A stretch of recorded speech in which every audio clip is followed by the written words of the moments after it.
like you said, I traveled everywhere and saw so many people practice, and almost universally, aliveness and consciousness of the vinyasa is absent.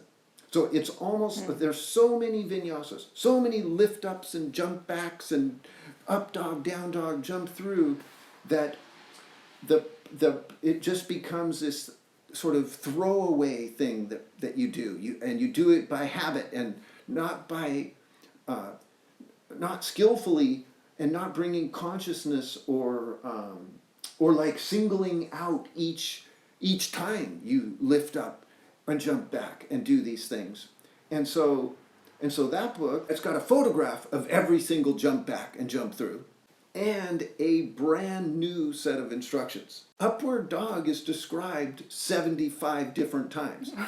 Right, which in that book. For sure is something that you've spoken to me about, that, you know, with some students, you're trying like every different avenue to try to be able to click in to have some sort of instruction penetrate, right? And for them to respond. Yeah. And so even your textbook has many, many, many, many different ways that hopefully will trigger something.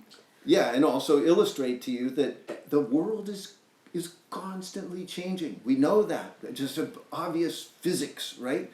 And so that means every time you do a jump back, that's a new thing. And meditation is to get with it and know that and be right there with that new moment and that new experience.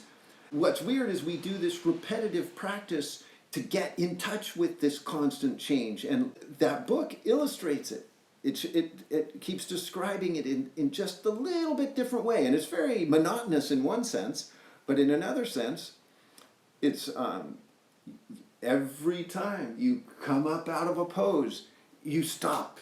That's the vinyasa protocol, and then you formally get ready to jump back, and then you lift up, and etc. You go through that whole process, time after time, each time new, no matter how many times you do it. And so to communicate that in a book is formidable.